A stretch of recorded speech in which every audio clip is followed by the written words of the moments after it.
ದೇವಿ ನಿಮ್ಮಯ್ಯ ದೇವಾರು ಬಂದಾನ ಬನ್ನೀರೆ, ಸ್ವಾಮಿ ನಮ್ಮಯ್ಯ ದೇವಾರು ಬಂದಾನ ಬನ್ನೀರೆ ಎಂಬ ಸೊಲ್ಲಿನೊಂದಿಗೆ ಆರಂಭವಾಗುವ ಡೊಳ್ಳು ನಮ್ಮ ಜನಪದ ಕಲೆಗಳಲ್ಲಿ ರಾಜಕಲೆ ಎಂದೇ ಹೆಸರು ಪಡೆದಿದೆ.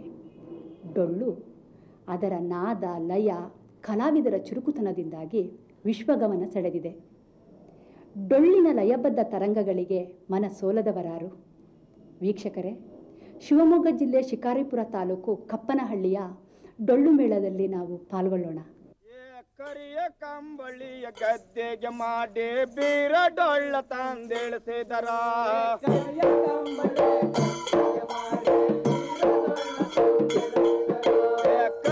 ಕಂಬಳಿಯ ಗದ್ದೆಗೆ ಮಾಡಿ ಬೀರ ಡೊಳ್ಳ ತಂದಿಳಿಸಿದರ. ಶಿವಮೊಗ್ಗ ಜಿಲ್ಲೆಯ ದೀವರು ಜನಾಂಗಗಳಲ್ಲಿ ಡೊಳ್ಳಿಲ್ಲದ ಮನೆಗಳನ್ನು ಕಾಣುವುದು ಅಪರೂಪ. ಕೃಷಿ ಬದುಕಿನ ಬೇಸರವನ್ನು ಕಳೆಯಲು, ಕುಲದೈವವನ್ನು ಆರಾಧಿಸಲು ಎರೆ ನೆಲದ ಈ ಯಕ್ಷರು ಬಳಸುವ ದಿವಿನಾದ ಚರ್ಮವಾದ್ಯ ಡೊಳ್ಳು. ಒಂದಾನೊಂದು ಕಾಲದಲ್ಲಿ ಕಾಡಿನೊಡಲಲ್ಲಿ ಒಡಲು ಹೊರೆಯುತ್ತಿದ್ದ ಕೃಷಿ ಜೀವಿಗಳು ತಮ್ಮನ್ನು ದುಷ್ಟ ಮೃಗಗಳಿಂದ ರಕ್ಷಿಸಿಕೊಳ್ಳಲು ಬಳಸಿದ ಸಾಧನಗಳಲ್ಲಿ ಬೆಂಕಿಯ ಬೆಳಕು ಒಂದಾದರೆ, ಬಡಿದರೆ ಅಬ್ಬರಿಸಿ ಬೊಬ್ಬಿಡುವ ಡೊಳ್ಳು ಇನ್ನೊಂದು. ಮುಂದಿನ ದಿನಗಳಲ್ಲಿ ಆರಾಧನೆಗೆ ತೊಡಗಿದ ನಂತರ ತನ್ನ ದೈವದ ಸಂಪ್ರೀತಿಗಾಗಿ ಡೊಳ್ಳು ಬಾರಿಸಿ ಹಾಡಿ ಕುಣಿಯತೊಡಗಿದರು. ಕೈ ಕಾಲುಗಳಿಗೆ ಕಸುವು ಮೂಡಿದಾಗಿನಿಂದಲೇ ಡೊಳ್ಳು ಕಲೆಯನ್ನು ಕರಗತ ಮಾಡಿಕೊಂಡ ಈ ಕಲಾವಿದರು ಕ್ರಮೇಣ ಕ್ರೀಡಾ ಹಾಗೂ ಮನರಂಜನಾ ಕಲೆಯಾಗಿ ಹಂತ ಹಂತವಾಗಿ ರೂಪುಗೊಳಿಸಿದರು.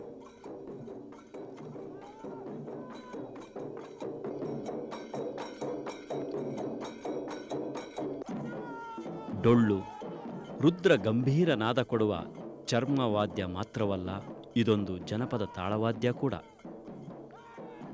ಶಿವಾಲಿ ಮರದ ದಿಮ್ಮಿಗಳಿಂದ ಮಾಡುವ ಈ ಡೊಳ್ಳಿನ ಹೊಳವುಗಳಿಗೆ ಎಡಕ್ಕೆ ಹೆಣ್ಣು ಮೇಕೆಯ ಚರ್ಮವನ್ನು, ಬಲಕ್ಕೆ ಗಂಡು ಮೇಕೆಯ ಚರ್ಮವನ್ನು ಹೊದಿಸಿ ತಯಾರಿಸುತ್ತಾರೆ.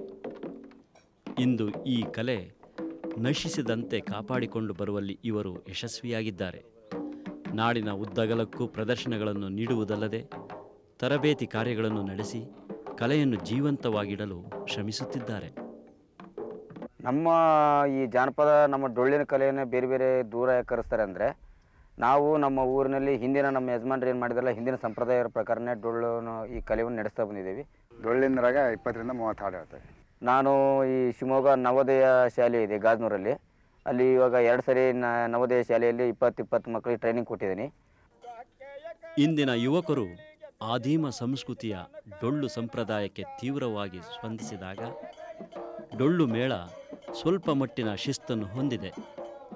ವೇಷಭೂಷಣಗಳಲ್ಲಿ, ಕುಣಿತಗಳಲ್ಲಿ ನವನಾಗರಿಕತೆಯ ನೆರಳು ಎದ್ದು ಕಾಣುತ್ತದೆ.